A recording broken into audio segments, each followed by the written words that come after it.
क्या हुआ? टेरिबल? क्या टेरिबल? Blood pressure 220/110। 220/110, ये कैसे? अब समझा, इसलिए इनका मिजाज इतना घबराने की कोई बात नहीं है। एक इंजेक्शन दे देता हूँ, बिल्कुल नॉर्मल हो जाएंगी आप। Injection? Yes, it's necessary, very necessary.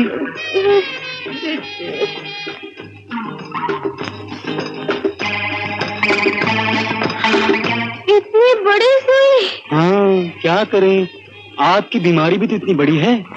Jagan, चल हाथ पकड़। एक, चिल्लाइए नहीं, इस घर में चिल्लाना मना है।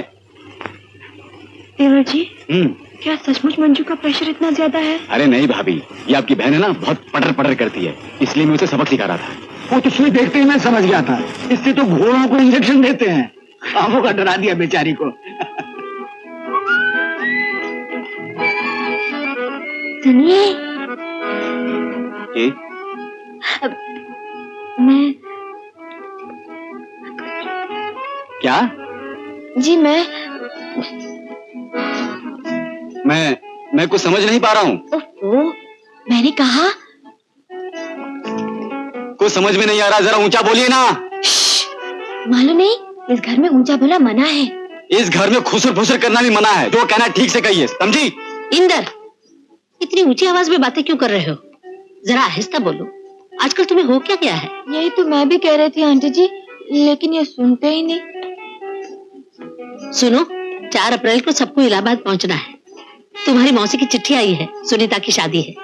छुट्टी के लिए दरख्वास्त दे दो और सबके लिए ट्रेन का रिजर्वेशन करा लो। लेकिन माँ, पिताजी के लिए सफर ठीक नहीं होगा, उनकी हार्ट की हालत। मैं जानती हूँ, हम दोनों नहीं जाएंगे, तुम सब जाने की तैयारी करो।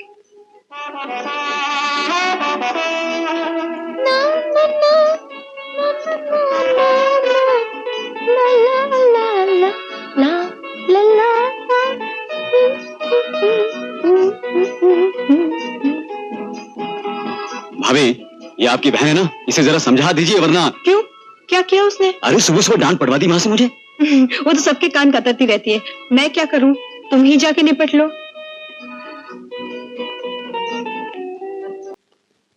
नमस्ते चंदा बाबू। नमस्ते गोपीनाथ। गुड मॉर्निंग माँ। गुड मॉर्निंग, बैठो। Good morning mummy. Good morning. अरे तू यहाँ कहाँ से आ रहा है? मॉर्निंग वॉक के लिए गया था मम्मी, सेहत के लिए अच्छा होता है ना। अरे तू तो वैसे ही पहलवान है, तुझे मॉर्निंग वॉक की क्या जरूरत है? आ बैठ। गुड मॉर्निंग दादी माँ। Good morning everybody. Good morning. Sorry sir. नमस्ते माँ जी। नमस्ते।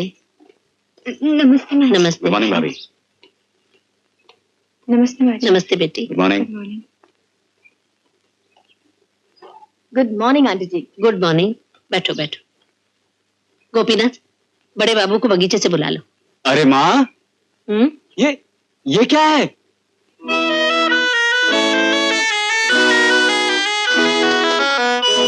किसके हो सकते हैं? ये तो किसी जानवर के पैर का निशान लगता है। क्या? बिल्कुल लोमड़ी जैसे, लेकिन किसी लेडीज हाइल जूते के निशान भी हो सकते हैं। मगर इस घर में कोई हाइल पहनता ही नहीं भैया। मंजू दीदी, जरा यहाँ आइए। मैं? हाँ, अपने जूते दिखाइए। देखो। अरे ये तो तुम्हारे ही जूते के निशान है। लेकिन मेरे जूते तो बिल्कुल साफ है, इसमें कीचड़ कहाँ लगा हुआ है? शायद सुबह आप गार्डन से यहाँ आई गई होंगी। जी नहीं, सुबह से पहली बार नीचे उतर के आई हूँ। तो शायद आपका जूता खुद ब खुद कीचड़ लगा के यहाँ वहाँ घूम रहा होगा। क्या मतलब? मतलब कुछ नहीं मंजू दीदी, जिसके जूते के निशान है उसे ही साफ करने पड़ेंगे। क्यों माँ, ये हमारे घर का कायदा है। अरे अजीब कायदा है। ठीक है, अगर इस घर का यही कायदा है तो मैं साफ कर देती हूँ। गोपीनाथ, डस्टर लाओ। लाइए मुझे दीजिए, मैं साफ कर देता हूँ। क्यों? मुझ पर इतनी मेहरबानी क्यों? और फिर इस घर का कायदा कानून? प्लीज प्लीज, इसलिए क्योंकि ये निशान मैंने बनाए थे। क्या? जी हाँ, आपको फंसाने के लिए। लाओ देवर जी, मैं साफ किए दे। नहीं बहू, ये इंदर को ही साफ करने दो, मुझे इस तरह के मजाक बिल्कुल पसंद नहीं। लाइए भाभी।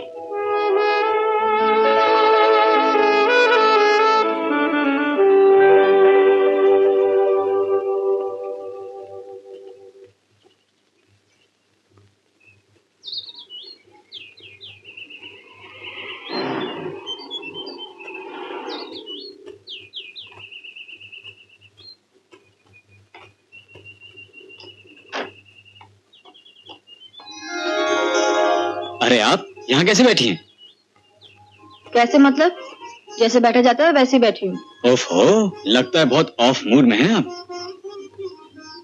इस घर में ऑन मूड भी कोई रह सकता है? ऐसे मुंह लटका करके मैं नहीं रह सकती। मैं तो 1-2 दिन में चली जाऊंगी। नहीं नहीं, ऐसे मत कीजिएगा प्लीज, नहीं तो मुझे नहीं तो क्या? बहुत बुरा लगेगा। लगेगा कि आप मेरी वजह से जा रही हैं।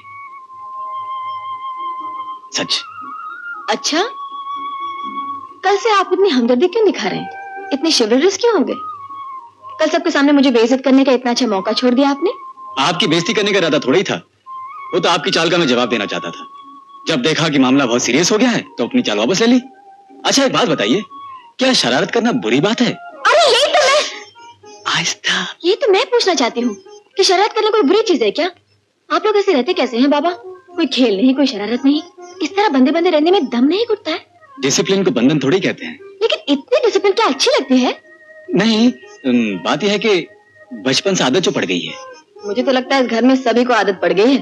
आप अगर साथ दें तो मैं आपको एक प्लान बताऊं। कैसा प्लान? आप किसी को बोलेंगे तो नहीं? नहीं। प्रॉमिस? प्रॉमिस। तो मिलाइए हाथ। तुम्हारे इंदर भैया कह रहे थे कि तुम्हें मॉडर्न म्यूजिक का बहुत शौक है। घबराओ मत, मुझे भी है, लेकिन तुम तो सबके सामने सुन नहीं सकते। इस तरह चुपके चुपके म्यूजिक सुनना, इतना डिसिप्लिन, क्या तुम्हें अच्छा लगता है? अच्छा लगता है? क्या बताऊं मंजू दीदी, मैं तो आसमान में उड़ने वाली एक चिड़िया हूँ जो इस पिंजरे में बंद पड़ी है। कभी कभी जी चाहता है कि मैं इस कानून के पिंजरे को तोड़कर उड़ जाऊं। जगन जी, अगर आप मेरा साथ देना तो मैं इस घर में निर्मल आनंद की गंगा बहा दूं। मैं बिल्कुल तैयार हूँ, कहिए क्या करना है। पहले ये बताइए कि इस घर में किस चीज में दिलचस्पी है? जैसे हमारा तुम्हारा म्यूजिक में है, आंटी जी की डिसिप्लिन और महिला समाज में है, अंकल जी की गार्डनिंग और फूल पत्ती में है। नहीं? हाँ, मुझे तो लगता है कि पप्पा को फूल पत्ती से ज्यादा दिलचस्पी खाद में है। खाद में? क्या मतलब? जो भी मिलता है उसे पकड़ के लेक्चर देने लगते हैं। ये खाद डालने से ये फूल वैसा हो जाता है, वो फल वैसा हो जाता है। भाई, I must say brilliant observation. और बड़े भैया? बड़े भैया? नहीं मंजू दीदी, अगर उन्हें पता चल गया तो हर महीना जो 10-20 रुपए मिलते हैं उनसे, वो भी बंद हो जाएंगे। देखो जगन, दोस्ती की कसम, आज तुम जो कुछ भी कहोगे वो हमारे तुम्हारे बीच ही रहेगा। अब बोल। बड़े भैया को सबसे ज्यादा दिलचस्पी है ताश खेलने में। ताश? इस घर में ताश? घर में थोड़ी ही खेलते हैं।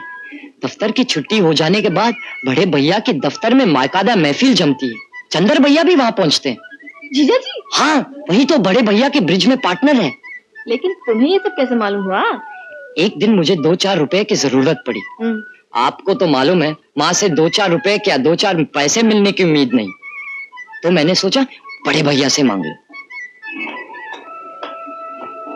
भैया हैं? जी हाँ हैं।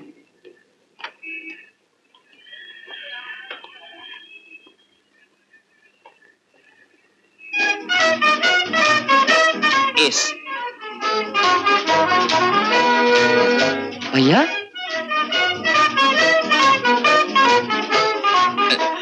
अरे जगन, तू इधर?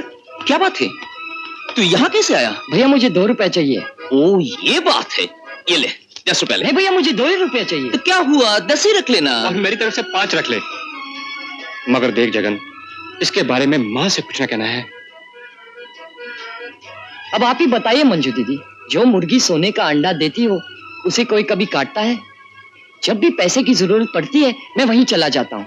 1 रुपया मांगता हूँ, 10 मिलते हैं। अब भला मैं माँ को क्यों बताऊं? नहीं जगन, तुम्हें ऐसा नहीं करना चाहिए। 1 रुपए की जरूरत हो तो 1 ही मांगना चाहिए, 10 नहीं। नहीं तो इसे ब्लैकमेल कहा जाता है। हाँ मंजू दीदी, मुझे भी कई बार ऐसे ही ख्याल आया। अच्छा, अभी ये बताओ, बड़ी भाभी को किस चीज में दिलचस्पी है? बड़ी भाभी को? वो दिलचस्पी तो हर औरत में होती है, जरूर आप में भी होगी। वो क्या? घंटों आईने के सामने खड़े होकर खुद अपनी फिगर देखना, बार बार आंचल संवारना। कभी कभी तो मैंने उन्हें आईने के सामने डांसिंग पोज बनाते हुए देखा। Dancing pose? हाँ, ऐसे वैसे। बात यह है मंजू दीदी कि इस घर में अपने मन का काम चोरी छिपे ही करना पड़ता है। सब कुछ कायदे में बंधा है ना।